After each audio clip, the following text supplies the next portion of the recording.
So, it finally happened. Ricciardo and McLaren have agreed to part ways in buyout terms, leaving the McLaren seat open as of now for the 2023 season.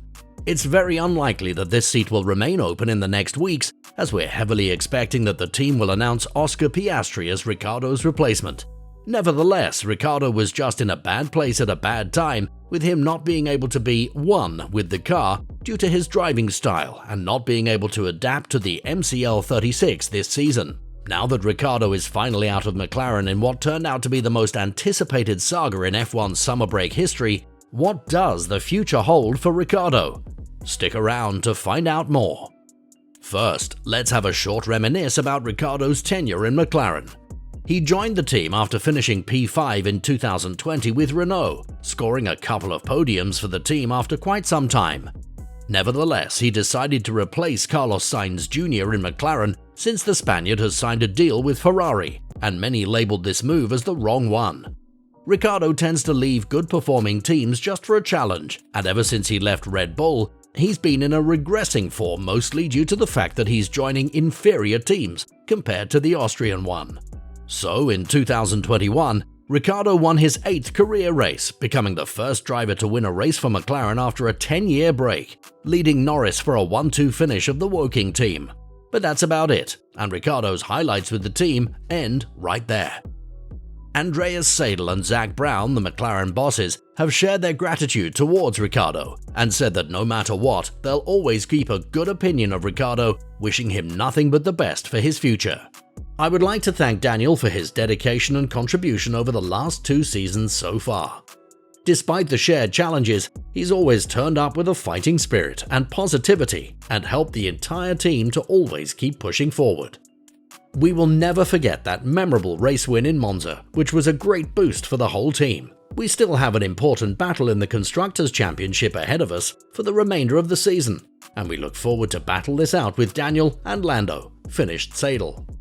Zak Brown spoke about Ricciardo and his tenure in McLaren, adding, "Daniel has been a great addition to McLaren, and it's been a pleasure working with him. I'd like to thank him for all of his efforts over the last 2 seasons, both trackside and back at base. It's no secret that we hoped we could achieve more together, but seeing him stand on the top step of the podium as a McLaren driver was a highlight. We wish him well for the future, and let's go enjoy the rest of the season together," said Brown. At last, Ricciardo shared his gratefulness for the team, saying that it's been nothing short of spectacular and he will inform us about his future plans soon. "It's been a privilege to be a part of the McLaren racing family for the last 2 seasons, but following several months of discussions with Zak and Andreas, we've decided to terminate my contract with the team early and agree to mutually part ways at the end of this season. I'll be announcing my own future plans in due course, but regardless of what this next chapter brings, I have no regrets, and I'm proud of the effort and work I gave McLaren, especially the win in Monza last season," said Daniel. Now, we must say that although the decision to sack the driver that's been the only winner in the last decade is a hard one, Ricciardo really failed to perform in McLaren.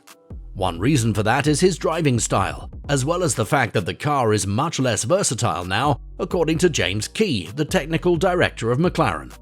Nevertheless, Ricciardo's spark is still here, and according to him, he still feels the need to drive an F1 car in the future, adding, "I know what my future is, so I'm just going to let everyone know, but also for people that follow me and my supporters.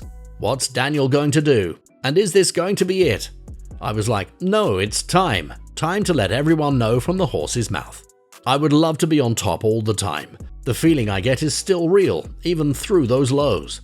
As soon as the emotion and wave of frustration blows over, once I reset, I'm like, yeah, I still want this.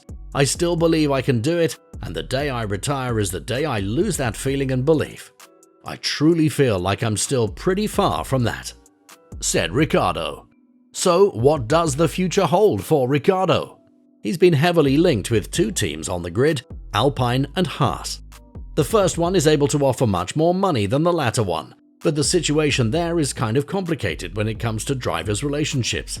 It's unlikely that Daniel will receive preferential treatment over Ocon, as we've seen that on multiple occasions when Alonso was faster than Ocon, the Frenchman was slowing down the Spaniard with unnecessary fights, costing the team some valuable points.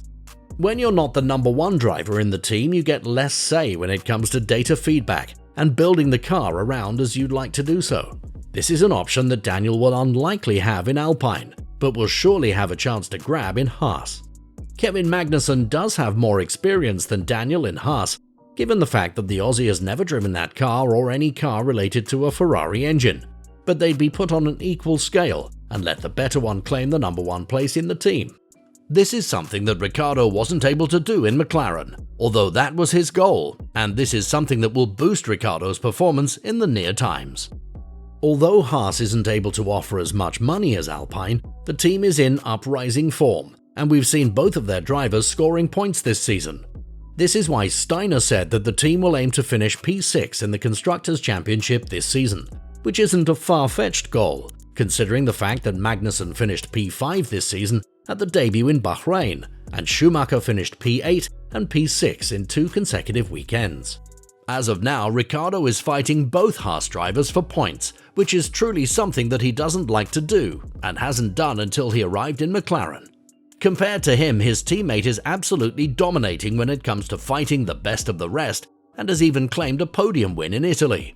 Another option that Ricciardo does have is sitting out the whole season. This, however, isn't something that will suit Ricciardo's career long term, because although he's far away from retirement at just 33 years of age, Ricciardo cannot afford to sit out a whole season. Plus, you only miss the shots you don't take, and you never know when is the next Perez or Gasly story, when they were both sacked from their teams and yet made a case for themselves in the next team they went to.